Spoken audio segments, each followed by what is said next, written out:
Sir please come. Sir என் பேரு நாசர். எனக்கு இந்த பேங்க்ல அக்கவுண்ட் இருக்கு. ப்ளீஸ் உட்காருங்க. சார் என் அக்கவுண்டோட 6 மாசம் ஸ்டேட்மெண்ட் இது. என்னாச்சு? இதுல எதுவும் பிரச்சனையா? சார் இங்க பாருங்க, கன்சாலிடேட்டட் சார்ஜஸ் சொல்லி 3414 ரூபா 54 காசு என் அக்கவுண்ட்ல இருந்து பிடிச்சிருக்காங்க. அது எதுக்காக சார்? பாருங்க மிஸ்டர் நாசர், நீங்க பேங்க் கொடுக்குற எல்லா சர்வீஸையும் யூஸ் பண்றீங்கல்ல? உங்களுக்கு இன்டர்நெட் பேங்கிங் இருக்குல்ல? மொபைல்ல பேங்கோட ஆப்பும் இருக்கு. பணத்தை டிரான்ஸ்ஃபர் பண்ண பேங்க்ல கியூல நிக்க ஒரு அவசியம் இல்ல. எல்லாமே உங்க உள்ளங்கையில் இருக்கிற மொபைல்ல இருக்கு. இந்த அளவுக்கு சௌகரியங்களை கொடுக்கும்போது அதுக்கு சார்ஜுங்கிற பேர்ல பேங்க் ஒரு அமௌண்ட்டை கண்டிப்பா எடுக்கத்தான் செய்வாங்க. அப்படின்னா என் பணம் என் கையில இருக்கிறதுல பேங்க்குக்கு எந்த பிரச்சனையும் இல்லைல்ல? அதுல என்ன பிரச்சனை? எந்த பிரச்சனையும் இல்லையே.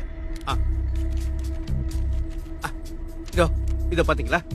இங்க கேஷ் டெபாசிட் சார்ஜஸ் சொல்லி 652 ரூபா 52 காசு எடுத்திருக்காங்க. அது எதுக்காக? அத நான் எடுக்கல சார். பேங்கோட புது சர்க்குலர் பிரகாரம் செஞ்சிருக்காங்க. 29ஆம் தேதி நீங்க 50,000 ரூபாய் பேங்க்ல டெபாசிட் பண்ணிருக்கீங்க. இது அதுக்கான சார்ஜஸ் தான். அதுக்கும் சார்ஜா? சார் நான் பணத்தை போடுறதுல எந்த சார்ஜஸும் இல்லன்னு நீங்க தானே சொன்னீங்க. அத முதல்லயே சொல்லியிருந்தா நான் போட்டிருக்கவே மாட்டேன்ல. இப்படி உங்க இஷ்டத்துக்கு எடுத்துட்டு இருந்தா நான் என்ன பண்றது? கேள்வி கேட்டா பதிலே சொல்றது இல்ல. நீங்க பேங்க் அக்கவுண்ட் ஸ்டார்ட் பண்ணும்போது இந்த மாதிரி சார்ஜஸ் எல்லாம் எடுத்துக்கலாங்கிற அனுமதிக்கு நீங்க சைன் பண்ணி கொடுத்துருக்கீங்க. சின்ன எழுத்துல இருந்தாலும் அதெல்லாம் தெள்ள தெளிவா இங்கிலீஷ்ல அந்த ஃபார்ம்ல எழுதி இருக்கு. அந்த ஃபார்ம்ல நீங்க தானே சைன் பண்ணீங்க. சார் இத பாருங்க சார், ஒண்ணு தெரிஞ்சுக்கங்க, உலகத்துல யாருமே இதெல்லாம் படிச்சு பார்த்துட்டு சைன் பண்றது இல்ல.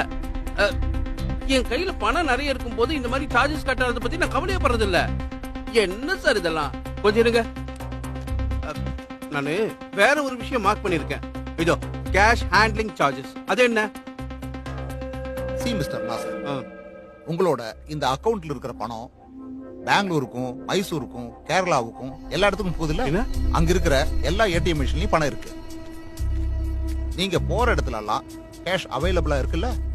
அப்ப அது சம்பந்தமா சில விஷயங்களை செய்யத்தான் கேஷ் ஹேண்ட்லிங் சார்ஜ்னு போட்டிருக்காங்க.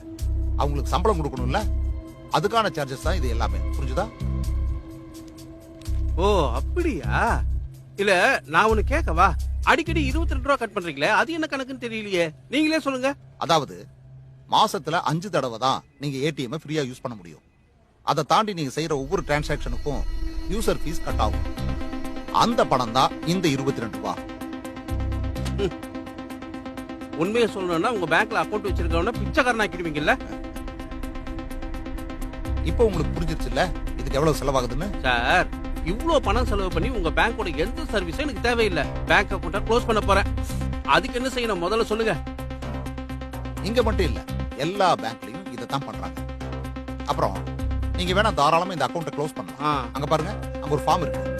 அதை ஃபில் பண்ணி கொடுத்தீங்கன்னா போதும். அப்புறம் அது மட்டும் இல்லாம நீங்க இங்கிருந்து வாங்கின அந்த பாஸ்புக், செக் புக், அப்புறம் ஏடிஎம் கார்டு, அப்புறம் அதை தவிர நீங்க தான் இந்த அக்கவுண்டோட ஹோல்டர்னு நிரூபிக்கிறதுக்கான எவிடன்ஸ். அதாவது நீங்க அக்கவுண்ட் ஆரம்பிக்கும் போது கொடுத்த அன்னைக்கு நீங்க கொடுத்த ப்ரூஃப்ஸ், ஐடி ப்ரூஃப்ஸ், அதை கொண்டு வரணும்.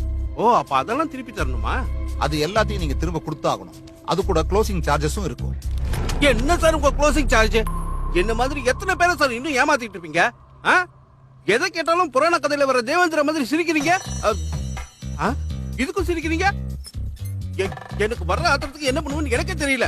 இதுல லேப்டாப் வேற ஒரு கேடு. எல்லாரும் வெளியில போக, இந்த பேங்க் நான் அடிச்சு நொறுக்க போறேன். எல்லாம் ஃப்ராடுக்கு நான் பண்ணிட்டு இருக்கேன். என்ன பிரச்சனைன்னு சொன்னா திருப்பியா? என்ன வேணுமா? 1 கோடி ரூபாய் லோன் வேணும், வாங்கி தெரியா? முடியாதுல்ல, போயா. இதெல்லாம் ஒரு பேங்க், செக்யூரிட்டி வேற. போயா இனியா என்ன? ஏய் நான் யாரு தெரியல. யாராவது வந்தீங்க அவ்வளவுதான்.